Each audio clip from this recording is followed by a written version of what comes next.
आप देख रहे हैं VN24 TV and the news article. आज हम ग्राम पंचायत सूरमा में हैं, जो जनपद लखीमपुर खीरी में आता है। और सबसे बड़ी बात, यह थारू समुदाय के लोगों का गांव है।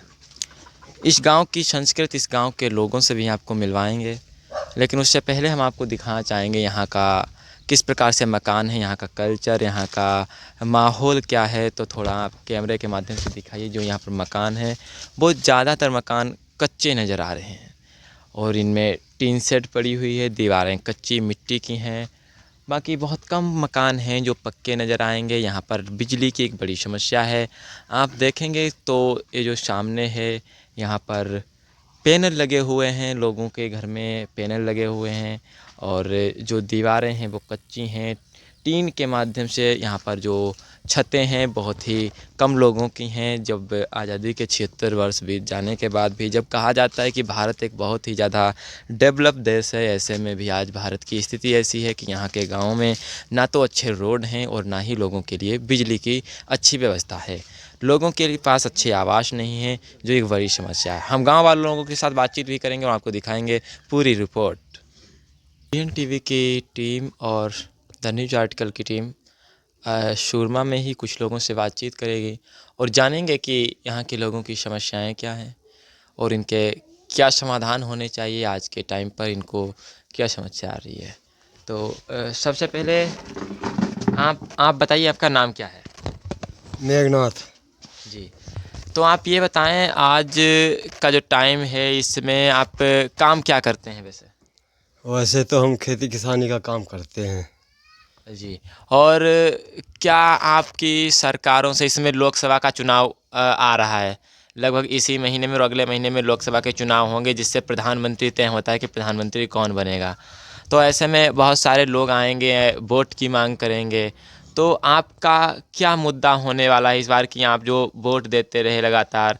आप लोग थारू समुदाय से आते हैं ना? जी। तो आपकी परेशानियां क्या हैं?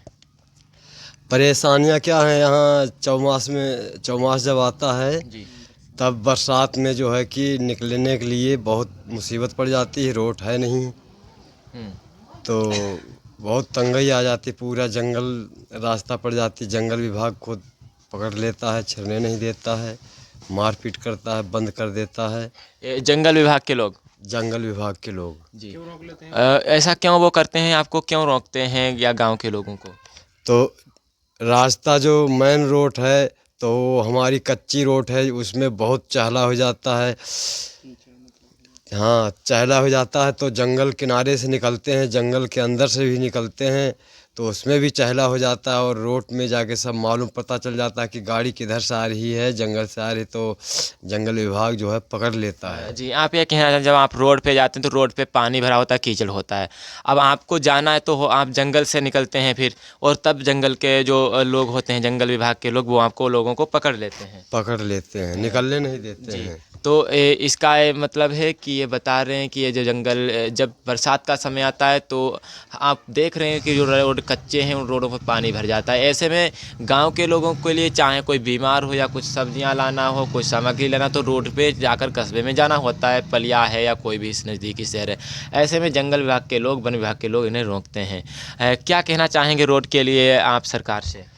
तो कहना क्या चाहते हैं कि जो हमको रोड देगा उसको हम वोट देंगे, जी, वरना वोट का बहिष्कार कर देंगे। वरना हम वो वोट देंगे नहीं। वैसा ही छोड़ देंगे बस। बाकी यहाँ के जो वर्तमान सांसद हैं, उन्होंने कुछ काम किया नहीं किया इससे पहले, जो लोग आपने वोट दिया लोगों को?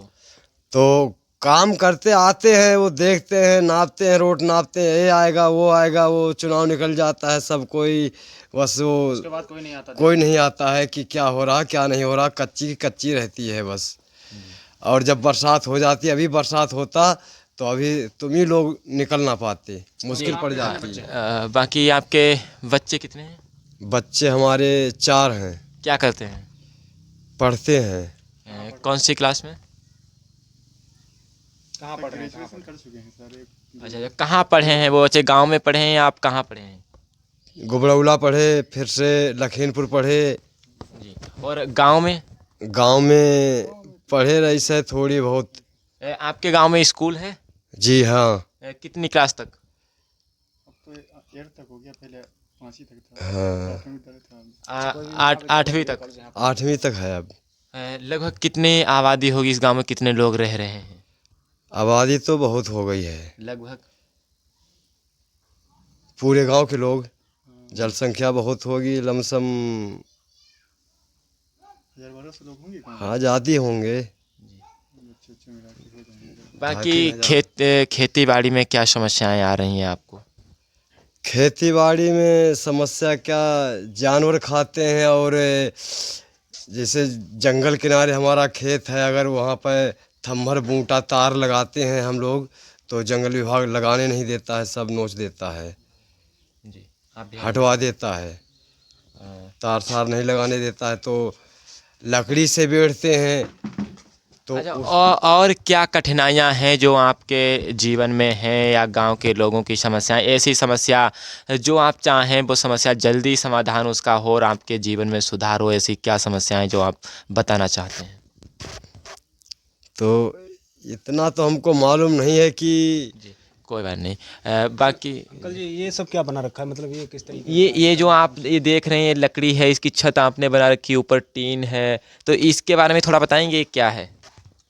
ये जो है इससे हम बोलते हैं सार, सार बोलते हैं। इसमें हम ये आटा लगा दिए है बैठका, जी। तो बैठका लगाने से मतलब में उधर ऊपर भूसा रख लेते हैं, और छाया भी हो जाता है डबल, तो नीचे गर्मी नहीं आती उतनी टीन की, सब ऐसा है। तो बहुत पुरानी होगी।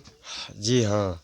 ये इस तरीके से है, हमने देखा जो पहाड़ी क्षेत्र होते हैं वहाँ पर भी डबल छत का लोग व्यवस्था बनाते हैं। होता है। जी। हाँ। जी जी भैया, आप भी बताएं, आपका नाम क्या है? राजेश राणा। जी। हाँ, बाकी आपका क्या, आपके एजुकेशन क्या है? मैं एक पोस्ट ग्रेजुएट हूँ। 2016 में मैंने ग्रेजुएशन किया था, और फिर उसके बाद पोस्ट ग्रेजुएट तो एमए किया। बाकी आपने ग्रेजुएशन कहाँ से किया है? ग्रेजुएशन हमने वही यहीं पलिया से किया है, बीए, और फिर जी। एमए प्राइवेट किया कानपुर का यूनिवर्सिटी। प्रॉब्लम यहाँ पर जो टावर वगैरह है वो कैसे आता है नहीं आता? नेटवर्क यहाँ तो अभी नहीं आ रहा फिलहाल। सोशल मीडिया मतलब दौर चल रहा है, लेकिन यहाँ पर वो व्यवस्थाएं नहीं है अभी। कोई व्यवस्था नहीं है। एक लगा तो है, गांव में लेकिन अभी चालू नहीं। टावर है, उसके बाद भी यहाँ पर हमारे फ़ोन में भी नेटवर्क नहीं है, आपके फ़ोन में भी नेटवर्क नहीं है, तो ऐसा क्यों है? नेटवर्क ना होने की वजह से ये सब है। अच्छा, यहाँ पर जो है लाइट की व्यवस्था भी नहीं है। आप लोग ऐसे फ्रिज कूलर वगैरह चलाना चाहें तो कैसे चलाते हैं? लाइट है ही नहीं, तो ये सब तो कहाँ चलाएंगे। सरकार तो लगातार कोशिश कर रही है, और ख़ास तौर पर जो जनजाति के लोग हैं, थारू समुदाय है या फिर कोई भी आदिवासी समाज। जो है कि जिसके पास पैसा है, जी। पैसा है तो पैनल लाता है, 250-300 वाट का पैनल लाता है, बैटरी लाता है 9-10 हज़ार की, और इन्वर्टर लाता है 60-7-8 हज़ार का, तब जो है कि अपने फ्रिज व्रिज चलाने की कोशिश करता है। वैसे तो लेकिन अंकल जी सबके पास तो पैसा हो नहीं पाएगा। हाँ, लेकिन जो सरकारें मतलब वोट लेती हैं, जो सांसद यहाँ से चुने जाते हैं, वो लोग मतलब इस चीज़ पे गौर नहीं करते कि नहीं गाँव तक करते लाइट हैं। आनी चाहिए। अब लाइट आने क्या, खम्भा ये लगे पड़े हैं, 2-3 साल हो गए खम्भा लगे, ना लाइट ना तार ना कुछ ना है, सब ऐसे दिखावटी चल रहा है बस। जी। ये देहात है, शहर नहीं है, काफ़ी समस्याएं हैं यहाँ पर। बहुत समस्याएं हैं। जी। और बाकी जो एक बड़ा समस्या है इस गांव में, आपने बताया 8वीं तक का ही स्कूल है ना? जी। अच्छा, डिग्री कॉलेज जो पढ़ता है, मतलब इंटर कॉलेज डिग्री कॉलेज, यहाँ से कितनी दूर जाना पड़ता है बच्चों को? जो मतलब इंटर कॉलेज के लिए यहाँ पे है, चन्नाचौकी में बना है एक। कितनी दूरी होगी यहाँ से? यहाँ से वही होगा समथिंग 8 या 10 किलोमीटर दूरी तो पे है। 8-10 किलोमीटर पड़ता तो जंगल ही है। हाँ, जंगल के उस तो पार ही है। बच्चे जंगल पार होकर रोज जाते हैं। हाँ, कुछ वहीं पे रहते हैं मतलब, और कुछ यहाँ से जाते हैं। तो एक हिसाब से कहा जाए कि वहाँ पर रहना एक हिसाब से बच्चों की मजबूरी भी है। हाँ, मजबूरी है, समझ लीजिए। जब यहाँ पे नहीं है सुविधा तो जाहिर सी बात है शिक्षा। बाकी यहाँ जो है उच्च शिक्षा के लिए जो लोग जाते हैं, जैसे ग्रेजुएशन करने गए तो वहाँ जो है आगे जाना पड़ता है। कहाँ जाना पड़ता है? यहाँ से? पलिया पलिया पलिया यहाँ से के बाद कितनी दूर लखीमपुर पड़ता है? पलिया यहाँ से होगा ऐसे 25-30 किलोमीटर दूर होगा। बाकी हम दादा आपसे जानते हैं, आप लोग क्या काम करते हैं अपने जीवन को चलाने के लिए, जिससे आपके पास कोई व्यापार करते हैं, नौकरी करते हैं, खेती करते, क्या काम करते हैं आप लोग? पहले बात तो शुरुआत से जो है हमारे बुजुर्ग लोग खेती किसानी करते चले आ रहे हैं, और पहले उतना जो है कि पढ़ाई लिखाई में ध्यान नहीं करते थे पहले। और अब जो है, अब पढ़ाई में ध्यान है, कमाई में भी ध्यान है, बिजनेस भी करते हैं। बिजनेस करते हैं तो यहाँ पर वो कोई बाज़ार नहीं है, तो ये किस चीज़ का बिजनेस करते हैं वैसे? वही है, सब्जी वब्जी है, पलिया ले जाते हैं बेचने के लिए। तो बहुत दूर पड़ जाता, सवारी नहीं मिलती, चौमास में कठिनाई पड़ जाता है बहुत, फिर से चहला हो जाता है। और महिलाएं क्या करती हैं? महिलाएं मैं तो घर ही का काम करती हैं। साथ में खेती का काम भी करती हैं साथ ही में। अच्छा, बच्चियाँ जो है लड़कियाँ हैं वो पढ़ने जाती हैं, नहीं जाती हैं, या फिर जो है दूरी की वजह से वो पढ़ नहीं पाती हैं? हाँ, लड़कियां हैं वैसे, हाँ पढ़ती तो हैं और कुछ नहीं भी जा पाती हैं दूरी की वजह दूर पड़ जाते हैं से। उसके हाँ, अगर वजह मान से लीजिए मतलब यहीं बच्चे पे अगर वो कॉलेज की सुविधा यहीं पे होती तो जाहिर सी बात है सभी लोग पढ़ लेते लिख लेते। अच्छा, ये जो भारतीय जनता पार्टी की सरकार है, मतलब 10 साल में जो मतलब नरेंद्र मोदी जी हैं इस सत्ता में, 10 साल में लगभग में कितने लोगों को सरकारी रोजगार मिला होगा? हमारे यहाँ से तो हमारे गांव से शायद 1-2 लोग लगे हैं। जी, इन्होंने बताया कि 10 साल की सरकार में 1-2 लोगों को नौकरी। जो सरकारें, जो लोग वादा करती हैं। इतने बड़े-बड़े वादे, आप लोग खुद जानते हैं कि क्या-क्या कहा गया। उसके बावजूद आज जिस आदिवासी समुदाय के पास अभी हम बैठे हैं, इनको एक स्पेशल दर्जा दिया गया है और इनके लिए भारतीय कानून की 6ठी अनुसूची भी बनाई गई भारतीय संविधान में, जिसके अनुसार ये बताया गया कि इस देश में आदिवासी समाज को जंगल, जल, जीवन, इनके लिए उनके अपने कानून और कायदे होंगे। डॉक्टर अंबेडकर ने 6ठी अनुसूची इसीलिए बनाई कि इन आदिवासियों को जंगल मिले, जंगल की रखवाली करने का मौका मिले और उनको आगे बढ़ने का मौका मिले। आज इन आदिवासी समाज के लोग जो अलग अलग कानून बनाकर सरकार कहती कि हमने उनको एक उच्च दर्जा दिया और आगे बढ़ाने का काम किया, आज इनके पास, आप खुद जानते हैं, इन्होंने बताया कि 10 साल में 1 या 2 लोगों की नौकरी लगी। गांव में बिजली की सुविधा नहीं है, रोड की सुविधा नहीं है, गांव में सोशल मीडिया तक चलाना दुश्वार है। यहाँ पर कोई फेसबुक, इंस्टाग्राम नहीं चला सकता है क्योंकि नेटवर्क नहीं है। एक टावर है तो वहाँ पर भी नेटवर्क आते नहीं है बीएसएनएल का। जिसके पास पैसा है वो अपना पैनल लगा रहा है, जिसका पैसा नहीं है, जिसके पास, वो अपने घरों में ऐसे गर्मियों में जो है अपने आप को तपा रहा है, अपने शरीर को। जो लोग हैं, जो पुरुष हैं, वो दिन भर खेती करते हैं, खेती के बाद घर पे आते हैं तो घर का काम देखते हैं। महिलाएं बेचारी घर में रहती, उनके पास कोई रोजगार के साधन नहीं है। आज सरकारें लगभग देखा जाए तो विफल साबित हो रही हैं।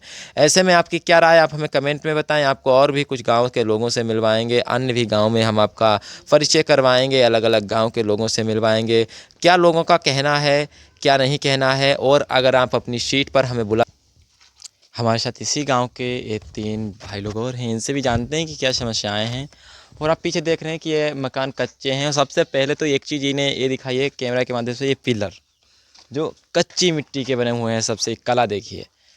जहाँ पर लोग सीमेंटेड पिलर बनाते हैं, वहीं पर ये कच्चे पिलर इन्होंने बनाए हुए हैं। ये एक बड़ी बात है, वो देखने के लिए इनका कल्चर इससे दर्शाता है।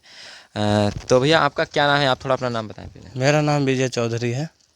गांव के मुद्दे क्या हैं, समस्याएं क्या हैं? यहाँ तो बहुत सारी समस्या है। एक तो नेटवर्क की समस्या है और प्लस यहाँ गांव में रोड भी नहीं है जी। और रोड नहीं है तो बरसात के टाइम में जाने में बहुत ज़्यादा है क्योंकि स्मार्टफोन स्मार्टफोन नहीं चल पा रहा, कोई ऑनलाइन सिस्टम नहीं हो पाता है। प्रधानमंत्री नरेंद्र मोदी जी तो दावा करते हैं कि सोशल मीडिया का दौर चल रहा है, हर जगह मतलब सारी सुविधाएं पहुंच रही हैं। अरे बाकी लाइट वाइट का समस्या है तो वो दे रखा है थोड़ा बहुत काम चलाने के लिए, और बाकी तो बहुत सारी बाकी इसका मतलब है यहाँ पर अगर आपको बात करनी है, अगर कोई पुलिस केस होता है या फिर कोई बीमार होता है तो आप कैसे फ़ोन करते हैं? हाँ, कहीं देखते हैं ऊपर चढ़ करके कोई ऊंची जगह पे कहीं आ जाता है नेटवर्क तो वहीं से बात कर लेते हैं। कहीं कहीं पे, या फिर कहीं पेड़ पे चढ़ना हाँ, पेड़ पे नहीं चढ़ते हैं। जैसे वो बना रखा है, वो देखिए वो घर जैसा हटान बना रखा है, उसमें लकड़ी के उस ऐसी जगह पे जा करके वहाँ से बात कर लेते हैं। अच्छा, ये जो मतलब जो सुविधाएं चल रही है गवर्नमेंट की, जैसे एम्बुलेंस हो गया है, जो महिलाओं की डिलीवरी वगैरह जी, का मतलब केस होता है तो अर्जेंट जाना पड़ता है, तो उसके लिए एम्बुलेंस पहुंच पाती है, यहाँ तक नहीं आती। वो नहीं पहुंच पाता है, एम्बुलेंस वगैरह यहाँ नहीं पहुंच पाता है। बरसात के टाइम में और भी ज़्यादा दिक्कत है कि आदमी पैदल नहीं निकल सकता है, रोड नहीं है, पैदल नहीं निकल सकता है, एम्बुलेंस कैसे आएगा फिर? जी, तो इसमें तो बहुत तकलीफ होती होगी। बाकी आप लोग मतलब गाड़ी वगैरह की व्यवस्था तो भी नहीं हो पाती? नहीं हो पाता है। आमद अस्पताल यहाँ से कितनी दूर पड़ता है? अस्पताल यहाँ से होगा करीबन 5 किलोमीटर के आसपास। इसके अलावा आप लोगों के आमदनी के क्या सोर्स हैं, पैसा कैसे कमाते हैं, क्या काम करते हैं, नौकरी करते हैं, व्यापार करते हैं, क्या करते हैं? बस यही थोड़ा बहुत खेती बाड़ी हो गया और मान लीजिए वो कर लेते हैं थोड़ी मजदूरी। मतलब मेन तौर पे देखी जाए तो मजदूरी ही आप हाँ, मजदूरी ही है सबसे ज़्यादा। अच्छा अच्छा। और जी भैया, आपका नाम क्या है? संदीप कुमार राणा। ये बताइए, आज के जो दौर है सोशल मीडिया का, उस दौर में यहाँ पर नेटवर्क नहीं आ रहे हैं। भैया ने बताया कि जब कोई बीमार होता है, कोई केस होता है, तो अगर पुलिस या एम्बुलेंस को सूचित करना पड़ता है तो कहीं मकानों पर चढ़ते हैं, तो कहीं पर लकड़ी के बनाए हुए जो टाट टाइप में बताया वहाँ पर चढ़ना होता है। ऐसे में बहुत खतरा भी रहता है। अरे बहुत समस्या है यहाँ इस गांव में, जंगल। बाकी आप लोग अपने जो जब इस समय लोकसभा का चुनाव चल रहा है, जब आप लोग वोट देते हैं तो अपने नेता को नहीं बताते हैं ये बात? नेता तो इस टाइम तो आ ही नहीं रहे हैं। अब नेता आएंगे तो उनसे तो होगी फिर। क्या रहा अब तक का रिकॉर्ड? पिछले 5 साल में वोट लिया उन्होंने, कुछ विकास किया नहीं? यहाँ कोई विकास नहीं हुआ अब तक, सब ऐसा ही है, जीव का त्यों ही है। सरकार कह रही है कि हम जैसे आप लोग थारू समुदाय से हैं, आदिवासी समाज में आते हैं, सरकार कहती है कि हम आदिवासियों के लिए बहुत कुछ करते हैं, इस देश में आदिवासियों को सुरक्षित रखते हैं, उनको आगे बढ़ाने का काम कर रहे हैं। तो इस पर आप क्या कहेंगे? आपको तो कुछ सुविधाएं नहीं मिल रही। कोई सुविधा नहीं यहाँ, कोई बीमार हो जाए तो 5-10 किलोमीटर तो हॉस्पिटल है, पता चला आदमी जाते ही जाते समाप्त हो जाता है। रोड की सुविधाएं नहीं। सुविधाएं नहीं। अभी ये तो समझो गर्मी का मौसम में रास्ता साफ है, सूखा है। जब बारिश का मौसम होता तो यहाँ सब कीचड़ ही कीचड़ होता है, वो कोई आदमी। आपका क्या नाम है भैया? राम सेवकरण। क्या काम करते हैं आप?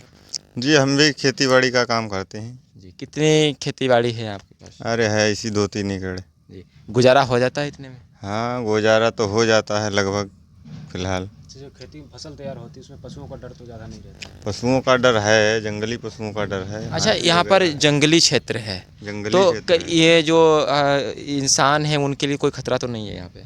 नहीं, उनके लिए तो इतना नहीं खतरा है। लेकिन फसलों के लिए है। हाँ। बाकी जो एक समस्या है, नेटवर्क की समस्या है, रोड की समस्या है, इसी में एक समस्या हम स्कूल की जोड़ना चाहेंगे। स्कूल की क्या व्यवस्था है आपके यहाँ? स्कूल तो छोटा है, कच्चा, मतलब वही 8 तक है। 8 तक है। हाँ। उसके बाद बच्चों को पढ़ाना हो तो क्या रास्ते होते हैं आप लोगों के पास? अरे पढ़ाना होता है तो बस बाहर ही देखते हैं, कहीं हॉस्टल वगैरह मिल जाए तो पढ़ा लेते हैं। अच्छा, से जो मतलब नज़दीकी जो डिग्री कॉलेज वगैरह होते हैं, डिग्री कॉलेज तो यही है, पलिया। पलिया यहाँ से काफ़ी दूर पड़ता है। पलिया वही 25 तो आप किलोमीटर दूर। चाहते हैं कि आपके क्षेत्र में भी कोई इंटर कॉलेज या डिग्री कॉलेज बने? चाहते तो हैं इंटर कॉलेज, डिग्री कॉलेज वैसे हैं तो एक सरकारी यहाँ वो 1-2 कॉलेज हैं, ले में है सोनाहा में तो है वहाँ ये। पर जैसे हमने पिछले कुछ लोगों से बातचीत की, वो कहते हैं कि अगर बच्चों को पढ़ाना होता है तो हॉस्टल में रखते हैं। तो एक क्या वजह हॉस्टल में रखते हैं? कुछ जंगली आने जाने का डर रहता है कि जंगल का क्षेत्र है, जानवरों को, इस डर से हॉस्टल में रहते हैं बच्चे, रोज़ नहीं आते जाते हैं? नहीं, वो हॉस्टल ही ऐसा है कि इससे मतलब बाहर आने जाने नहीं देते हैं ना। नहीं, जैसे बच्चे अपने स्कूल घर से तो भी जा सकते हैं। नहीं, जी, वो वहीं कितनी संख्या में लड़कियाँ जो है कॉलेज लड़कियों की जो महिलाएं हैं वो उनकी जनसंख्या कितनी होगी? मतलब पढ़ रही हैं, नहीं पढ़ती हैं जो नई लड़कियां हैं? नई लड़कियां हैं सारी, तम अभी तक तो घर ही बैठी हैं। तो स्कूल ना होने के कारण ये सब वो क्यों नहीं पढ़ पा रही हैं? स्कूल की वजह है या लोग पढ़ाना नहीं चाहते हैं? स्कूल क्या, गांव में ऐसे है स्कूल, जो किसी दिन आए टीचर पढ़ाने, किसी दिन नहीं आए। और यहाँ कोई जी, वो तो है नहीं व्यवस्था कि अधिकारी लोग आए अपना देखें। समस्या तो सब रोड की है, सबसे बड़ा जो है समस्या आपके यहाँ रोड की समस्या है। रोड, नेटवर्क और लाइट। स्कूल नहीं, तीन। एम्बुलेंस। रोड, नेटवर्क, लाइट, ये 3 यहाँ के बड़े मुद्दे हैं जिनको इन्होंने बात की। जब सरकारें कहती हैं कि हमने भारत को विकसित भारत बनाया और टारगेट 2047 का रखा हुआ है भारतीय जनता पार्टी ने इस समय फ़िलहाल, ये असलियत दिखाता है ग्राउंड रिपोर्ट कि आज भी इस देश में आदिवासी समाज की स्थिति से गुजर रहा है। ना सिर्फ आदिवासी समाज बल्कि इस देश का SC ST किस प्रकार की समस्याओं में है। उनके पास बुनियादी सुविधाएं जो होनी चाहिए, रोड, लाइट, नेटवर्क, वो तक नहीं है। किसी भी गाँव की तरक्की के लिए सबसे ज़्यादा ज़रूरी उस गाँव की ट्रांसपोर्ट व्यवस्था यानी रोड होते हैं। उसके बाद वहाँ पर स्कूल की व्यवस्था अच्छी होनी चाहिए। ये सबसे ज़रूरी चीज़ें होती हैं। नेटवर्क की सुविधा होनी चाहिए, आज के सोशल मीडिया युग में वो यहाँ पर नहीं है। ऐसे में आप इसे किस नज़र से देखते हैं और ये वीडियो सरकार तक पहुँचना चाहिए, जिसके कि इस गाँव में अच्छी सुविधाएँ आनी चाहिए, यहाँ के लोग भी पढ़ें। जब इस देश में ये आदिवासी समाज एसटी कैटेगरी जो है उछाल लाएगी अपनी शिक्षा के क्षेत्र में, तभी इनका सुधार होगा। इनके सुधार से ही देश को आगे बढ़ाया जा सकता है। इनकी एक बड़ी संख्या पाई जाती है।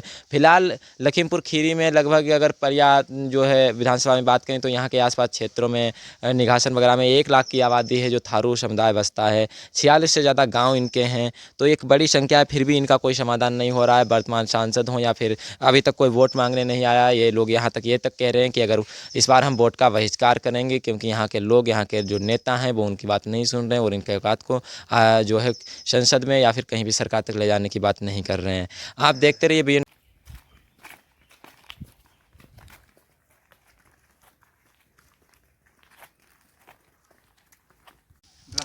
हमारे साथ इसी गांव सूरमा की जो है आशा वर्कर हैं, जो लोगों की काफ़ी जो है समस्याओं का लगभग देखा जाए तो निवारण भी करती हैं, समाधान भी करती हैं। इनसे हम जानते हैं, जिन लोगों ने बताया कि इस गांव में सुविधाएं बहुत कम हैं, लाइट और रोड की समस्याएं हैं। तो हम सबसे पहले आपका नाम जानना चाहेंगे। आपका नाम क्या है? दयावती। जी। तो यहाँ पर जब कोई पेशेंट होता है, मरीज होता है, तो उसको हॉस्पिटल ले जाने के लिए क्या सुविधाएं हैं? अपनी सुविधा से, अपनी ट्रैक्टर, गाड़ी, मोटरसाइकिल। और बाकी सरकारी जो एम्बुलेंस वगैरह चलती है? वहाँ रास्ता की वजह से यहाँ नहीं आ पाती। अच्छा, और नेटवर्क की भी एक समस्या है, तो क्या कॉल वगैरह लग जाती है? नहीं लगता है। तो रास्ता, एक हिसाब से देखा जाए तो रास्ता, सड़क और नेटवर्क दोनों की एक बड़ी समस्या है। हाँ ठीक जी। जब प्रसव के दौरान जब महिलाएं ले जाती हूँ तो वहाँ तो बहुत ज़्यादा दिक्कत होती होगी, क्योंकि उसमें अर्जेंट काम होता है। तो अपनी गाड़ी से, तभी तो रास्ते में किसी के पास दिक्कत हो गाड़ी नहीं जाता है। दूसरे ट्रैक्टर से किराए में करके। क्योंकि आगे रास्ता भी बहुत ख़राब है तो बहुत दिक्कत होती होगी। उसके अलावा जो मतलब यहाँ से कहाँ ले जाते हैं? चंदन चौकी उपकेंद्र पर। अच्छा, कितनी दूर लगभग पड़ता है यहाँ से? 7 किलोमीटर दूर है। 7 किलोमीटर दूर पड़ता है और अपने वाहन से जाना पड़ता है। कभी कभी वाहन ना भी मिलता होगा? मिलता है, अपने घरों में ट्रैक्टर तो है ही, यही सुविधा है बस। तो मतलब अगर अपना वाहन ना हो तो पेशेंट को बहुत बड़ी दिक्कत का सामना करना पड़ सकता है। हाँ। तो आपने देखा कि अगर यहाँ पर प्राइवेट वाहन और लोगों के पास ट्रैक्टर ना हो तो शायद यहाँ पर मरीज काफ़ी बड़ी हालात में गंभीर बन सकते हैं। इस प्रकार की तमाम समस्याएं जिनको सरकार को सोचना चाहिए और यहाँ के लोगों को अच्छी सुविधाएं, नेटवर्क और रोड, सड़क की अच्छी योजनाएं बनानी चाहिए। धन्यवाद।